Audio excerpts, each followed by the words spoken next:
En el Poder Judicial del Estado de Baja California Sur estamos en constante evolución. Porque queremos conectar contigo, te llevamos temas de interés jurídico de una manera fácil y ligera, buscando resolver dudas relacionadas con la impartición de justicia. Esto es Hablemos de Justicia. Comenzamos.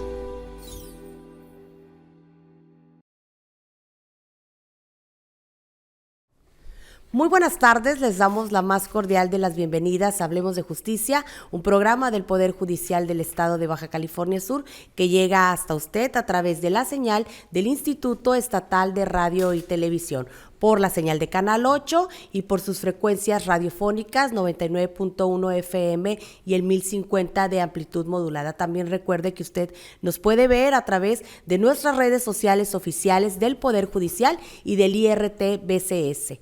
Mi nombre es Livia Vázquez, yo soy directora de Comunicación Social y Relaciones Públicas de este Poder Judicial y el día de hoy me acompaña en esta conducción, a quien le agradezco enormemente, a la magistrada y consejera de la Judicatura, Abigail Jiménez Montalvo. Muchas gracias, magistrada consejera, por estar el día de hoy con nosotros. ¿Qué tal, Livia? Buenas tardes, te saludo con gusto y también a todas y a todos los que nos sintonizan en este programa del Poder Judicial.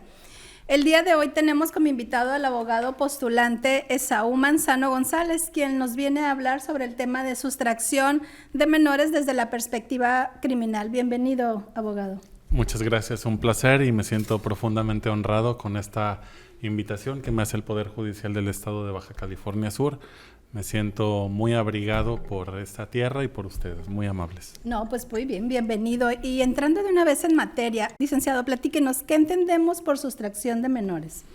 Gracias. Es un tema, desde luego, que para su servidor ha cobrado mucha relevancia en cuanto a su estudio y a el ejercicio como profesional del derecho, porque no ha habido criterios que se hayan homologado a lo largo y ancho del país.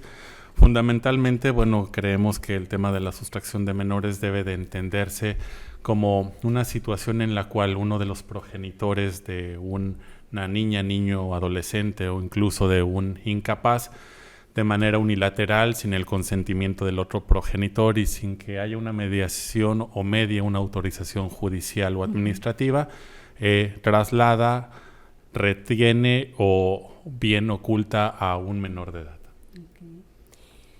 ¿Qué viene siendo para la gente que no está como muy relacionada con estos temas la guarda y custodia de un menor? Bien, para entender en efecto el delito de la sustracción de menores, lo primero que tendríamos que plantearnos es el conocimiento de qué es la guarda y custodia de un menor. Para quienes nos están sintonizando, nos estarán siguiendo a través de sus canales o a través de sus diversas plataformas y que no son necesariamente abogados, la guarda y custodia debe de entenderse como la facultad que ejerce alguno de los padres, sea el padre o la madre, que se desarrolla para precisamente generar todas aquellas tareas que son necesarias para el buen desempeño, la protección de una niña, niño, adolescente o incapaz. ¿Y a quién conoceríamos entonces como progenitor custodio? En cuanto al tema del progenitor custodio, también es algo de lo que habíamos estado indagando, investigando recientemente. La custodia, propiamente dicha, suele tener origen normalmente en una sentencia que puede emitir algún tribunal o algún juzgador o también mediante la sanción de algún convenio. Normalmente esto es a lo que conocemos como la custodia de derecho, la custodia legal. Así es como solemos conocerlas los abogados. Para dejarlo más claro, una custodia de derecho, cuando una pareja decide concluir el vínculo, la relación que han mantenido, sea por un matrimonio, una relación de concubinato, etcétera, deciden poner fin a la relación y determinar o establecer quién de los dos va a tener bajo su custodia a un menor. Y una vez que es hecho esto, acuden con el juez y puede ser a través de la presentación de un convenio que posteriormente se sancionará por el tribunal y que a partir de ese momento surte precisamente efectos para que quien se considera el progenitor custodio ejerza esa facultad o ese derecho. También desde luego tenemos que considerar que existe lo que se denomina custodia de hecho. En algunas entidades federativas se reconoce así legalmente, no solamente por los códigos civiles y familiares, sino también por la legislación penal. Y básicamente consiste en que sin que medie sentencia o convenio, las personas tomen la decisión de manera razonada de definir quién de ambos progenitores va a tener a su cargo a los niños. Eso es lo que entendemos como custodia de hecho. Perfecto. Y desde, no sé, hablar desde una perspectiva criminal, tratándose de una sustracción de menores, ¿por qué? ¿Por qué hablaríamos de así? Bien, les agradezco. De pronto, bueno, podemos desarrollar un poco varios de los puntos de los que hemos hablado previamente, pero desde el punto de vista o desde la perspectiva criminal, la sustracción de menores reviste una gran trascendencia o relevancia porque hemos coincidido algunos actores u operadores jurídicos en que si bien los tribunales en materia familiar son los que normalmente definen o deciden quién habrá de ser el progenitor custodio, sus resoluciones por determinadas razones o por variadas razones a veces no se pueden cumplir. Las personas a veces solemos ser muy laxas, incluso ya con las determinaciones judiciales, y no acatarlas. Entonces, la manera en que se puede a veces hacer es a través de la vía penal. Quienes actuamos como abogados postulantes sabemos que a veces las personas se suelen sentir más coaccionadas a generar un cumplimiento de la ley cuando existe sobre ellos la amenaza de una sanción o de una pena, que normalmente traducimos como una sanción restrictiva de la libertad, que va a tener consecuencias precisamente privativas de esa libertad, que puede ser desde sanciones mínimas de 6 meses hasta 2, 4 años en este tema o en particular. Y hablamos desde la perspectiva criminal porque desde luego requiere en estos casos que las agencias encargadas de las investigaciones de los delitos, concretamente las fiscalías o las agencias del Ministerio Público, desplieguen una serie de actos de investigación para poder determinar la posible comisión de un delito, en este caso de sustracción de menores, así se contempla, y que se pueda subsumir los hechos que son presentados ante las fiscalías en los elementos de un tipo penal. Para los no abogados que nos pueden estar siguiendo, un delito normalmente es una descripción que se hace de una conducta de manera general y abstracta dirigida a la totalidad de los ciudadanos que conforman una entidad, una sociedad. En ella deben de caber la posibilidad de que quienes quebrantamos la ley, quienes vamos actuando en contravención a ella, podamos ser sancionados. Ya de manera específica o particular, nosotros podemos situarnos o colocarnos en esa hipótesis de que prevé la ley, y nosotros precisamente ante nuestro hacer o no hacer, nuestras omisiones, podemos generar consecuencias jurídicas, consecuencias incluso de naturaleza penal, sobre todo cuando estamos lesionando o violentando los derechos de los niños, de los menores de edad. Claro. Y precisamente en este tema sí quisiera traer a colación y mencionar un poco justo la terminología. El capítulo 4 dentro del Código Penal tenemos lo que son lo del delito de retención y sustracción de persona menor de edad o que no tenga una capacidad para comprender el significado del hecho delictivo. Y tenemos varias hipótesis, que una de ellas es la retención de esta persona menor de edad, la sustracción como tal, el que uno de los progenitores se lo quede, independientemente de la custodia, y la retención o sustracción cuando se dan en otras hipótesis, que también se me hace muy, muy interesante. Es en los artículos 197, 198 y 199 de nuestro Código Penal específicamente. Ahora, ¿Qué otras dimensiones jurídicas existen respecto de la sustracción de menores, además de lo que está tipificado? Gracias. Y bueno, para abordar sobre este tema, lo tomo a partir de esta precisión y comentario Gracias. Que amablemente nos hace, magistrada. En efecto, los estados de la República, las entidades federativas, desde luego, cuentan con la facultad de tener sus propias legislaciones, su propia ley interna. De manera que así nos encontramos con que cada uno de los estados de la República, considerando incluso desde luego a la Ciudad de México, tenemos 32 legislaciones en materia civil y o familiar y 32 legislaciones en materia penal o códigos penales, más lo que se establece en el Código Penal Federal y en el Código Civil Federal. Entonces, estamos en presencia de un mar de legislaciones que contemplan de manera muy diversa esta conducta, que es la sustracción de menores. Hace un rato, en una conversación que sostenía con abogados, entre ellos usted, magistrada, platicábamos que en algunos códigos penales, por ejemplo, se considera que cuando uno comete el delito de sustracción de menores, lo que lesiona como bien jurídico es la libertad del menor. En otros códigos se considera que lo que se lesiona es el derecho a formar parte, a estar integrado en una familia. En otros códigos penales se considera que se atenta contra bienes jurídicos diferentes. Pero, desde luego, se necesita generar una perspectiva en la que se contemplen tanto el derecho civil, familiar y penal, e incluso internacional. Esas son, digamos, algunas dimensiones de las que podemos hablar, por supuesto, en un momento más, con todo gusto. Sí, abogado, no es que nos llegó el tiempo de hacer una pausa, pero ahorita regresando retomamos, ¿le parece? Claro que sí. Sí.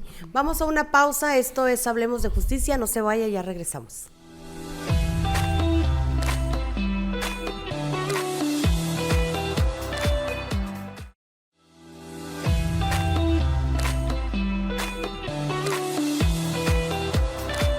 Ya estamos de regreso en Hablemos de Justicia. Recuerde usted que si usted quiere seguir los servicios y las actividades que tenemos en el Poder Judicial, puede hacerlo a través de nuestra página oficial, que encuentre usted como www.tribunalbcs.go.mx. También estamos para que nos siga en el día a día a través de nuestro Facebook como @tribunalbcs o como Poder Judicial del Estado de Baja California Sur. Bien, pues el día de hoy estamos hablando pues de un tema importante y delicado. Estamos hablando de la sustracción de menores desde la perspectiva criminal, y para ello está con nosotros el abogado Esaú Manzano González. Bien, abogado, pues para continuar con este tema, ¿cuáles son las problemáticas que enfrenta el padre o la madre después de una sustracción de alguno de sus menores? Gracias. Esto, bueno, desde luego va a revestir problemas de naturaleza práctica, o hablaremos de problemáticas de naturaleza práctica. Algo que nos hemos estado encontrando con gran regularidad o mucha frecuencia es que, sobre todo las madres, y voy a hacer énfasis en las madres que padecen la sustracción de sus hijos.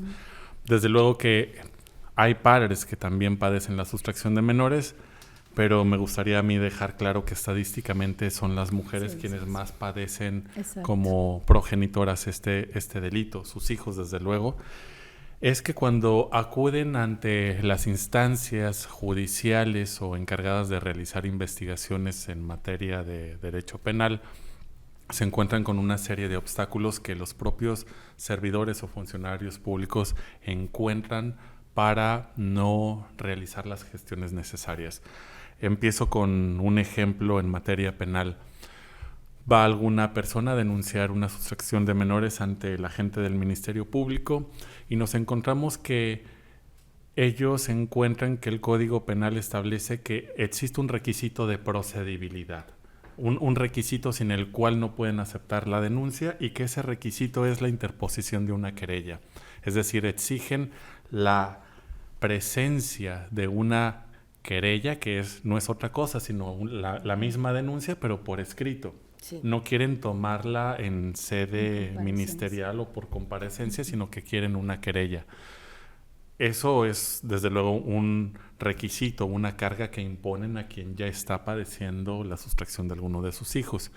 Un problema también que suele presentarse es que cuando se habla de las querellas, dependiendo de la legislación o del estado en el que nos encontremos, se establece que éstas se tienen que interponer en periodos que van de 1 y hasta 3 años según el estado del que se trate. Por lo que prácticamente implica esto que si yo acudo a interponer una querella después de ese término, los funcionarios, los agentes del Ministerio Público, muy probablemente dirán que se está presentando de manera extemporánea, es decir, que ya feneció, concluyó la oportunidad de que se querellen. Y aquí, bueno, desde luego hay muchas personas que terminan inhibiéndose o renunciando a su derecho a reclamar o a exigir que sus hijos sean restituidos a través de la vía penal. Pero también esto, cabe decirlo, es un argumento que está muy alejado de la realidad, es decir, el planteado por las fiscalías. La razón es la siguiente: el delito de sustracción de menores, el sentido común nos lleva a verlo como un delito que se parece mucho incluso al secuestro. Es decir, es un delito que se considera de realización instantánea con efectos permanentes. Y esto se traduce a que mientras un niño esté retenido o mantenido fuera de aquel padre o madre custodia, el delito se sigue cometiendo.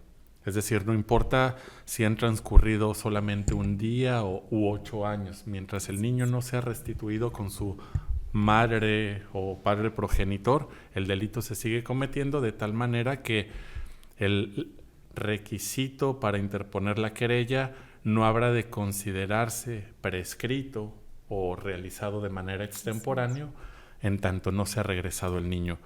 Y hay algunas incluso criterios que también ya se han emitido por la Suprema Corte de Justicia de la Nación, muy interesantes, que establecen que, y parece claro desde luego, que siendo la víctima propiamente un niño o un menor de edad quien resiente esta conducta o este delito de sustracción de menores, es él en realidad el titular del derecho de querellarse o no. Y esto quiere decir que él, al cumplir su mayoría de edad, bien podría acudir 1, 2 o 3 años después a interponer una querella contra su sustractor. Entonces, ahí no hay un problema en realidad que a veces nos es planteado. Uno también muy serio es a veces el tema de la competencia de los tribunales o de las autoridades que deben de investigar este delito. Nos hemos encontrado también en la realidad que algunas agencias del Ministerio Público o incluso algunos tribunales sostienen que cuando un niño es desplazado o retenido en otra entidad federativa o incluso en otro país, será aquel lugar donde se encuentra retenido el menor donde se tiene que iniciar la investigación y eventualmente hacer la persecución penal. Pero también esto no es verdad. Los códigos penales contemplan 2 fórmulas para establecer la competencia o el fuero competencial de las autoridades. La primera fórmula es muy simple, normalmente se lee como son tribunales competentes para conocer de los delitos de aquellos que fueron cometidos en la entidad federativa, por ejemplo en el estado de Baja California Sur. No hay ningún problema para entender esa fórmula. La segunda de ellas suele establecer que también serán competentes los tribunales por aquellos delitos que, aun cometiéndose fuera de la entidad, causen sus efectos dentro de ella. Tratándose del delito de sustracción de menores, si nosotros nos remitimos a lo que establece la Convención de La Haya de 1980, esta establece que debe de entenderse que cuando un menor es sustraído, son competentes los tribunales del último lugar de residencia habitual del menor. Entonces, los efectos de una sustracción de menores se generan precisamente en el lugar donde éste tenía su último lugar de residencia habitual. Puedo decirles que en algún momento en la práctica precisamente de la profesión acudimos a presentar una denuncia o querella en una agencia del Ministerio Público, en una entidad Federativa del Centro de la República. En esa ocasión, el Ministerio Público, tras una investigación de cerca de un año, consideró que, primero, lo que ya les platiqué, que había que interponer una querella dentro del término de 2 años. La verdad de las cosas es que interpusimos una querella casi 5 años después. Y eso llamaría mucho la atención en un primer momento. Dirían, ¿por qué se han tardado tanto en hacerlo? Quizá la madre de la niña o niño en cuestión se ha desatendido de darle seguimiento a buscar recuperar a su hijo. Las cosas no fueron así. En este caso, la madre intentó agotar un procedimiento de restitución internacional de menores a través de la Dirección Jurídica de Protección de Mexicanos en el Exterior, de la Secretaría de Relaciones Exteriores, y se realizó todo el procedimiento. Ya cerca del año de haberlo iniciado, acudiendo a una corte en Estados Unidos, tenía que haber sido representada por la Fiscalía de un estado de la Unión Americana. A esa audiencia finalmente no se presentó quien tenía que apoyarla y representarla. El tribunal consideró que no había materia para la audiencia, se acabó todo y la madre regresó básicamente sin ningún resultado. Claro. Cuando llega ella a buscar el apoyo de la fiscalía, le dicen que eso ni siquiera es un delito, porque quien tiene o retiene a su hijo o hija era pues su papá y que ahí no había ningún delito. En cierto sentido, bueno, creo que fue positivo porque de proseguir con la investigación y hubieran decretado algún no ejercicio de la acción penal, probablemente no se hubiera combatido. No.